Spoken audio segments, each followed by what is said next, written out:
We ended up filing bankruptcy, and didn't want to stop there. At first it was fun, but then it turns into desperation. That you hate everything that this person is doing, and it's you.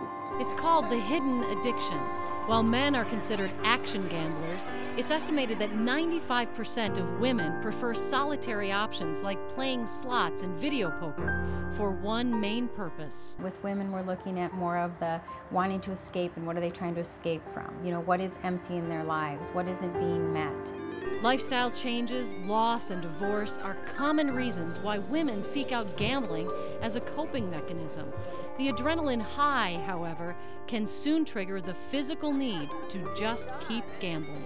It can be as short as 6 months, and we rarely see that in other addictions or in the male population as much. Today, more women have the financial resources to gamble, as well as easy access to a variety of gambling options, from pull tabs to the lottery to the casino.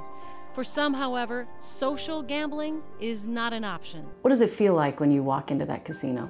Like you're home.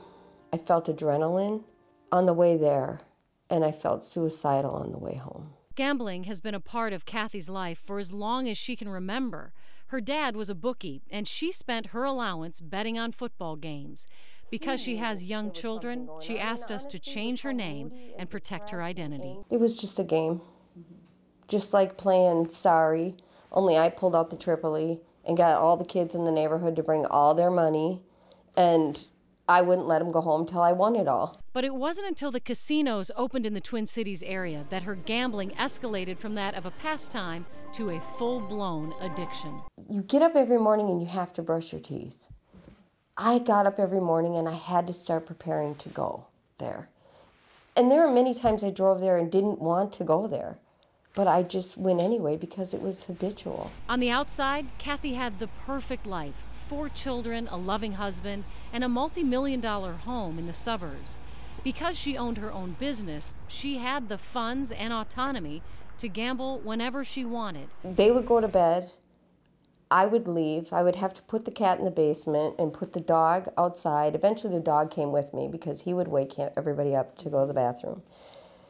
I would get home at about 5:15 in the morning, get on the couch, because my husband got up at 5:30 every morning. He wouldn't know. He'd make the coffee as I'm trying to fall asleep, and then I would get up, the kids would get to school, I'd put in a few hours of work, and just do it all over again. But surprisingly, it was never about the money. If I go there with the last $10 to my name and happen to walk up and win 1,000 and then turn that into 20,000, I will still leave with nothing, even though I probably have tons of bills to pay. I probably need gas in my car. I'm sure I haven't eaten.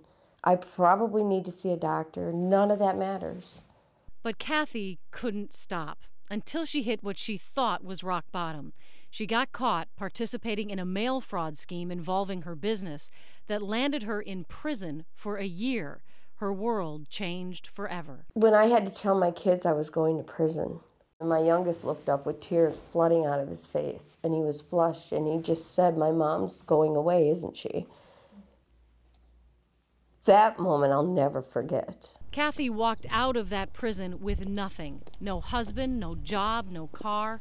Unable to cope with her disconnected life, she went back to her comfort place, the casino. Because that was a probation violation, she went back to jail for a 15-month sentence. Describe your relationship with your kids now. They are all that matters to me.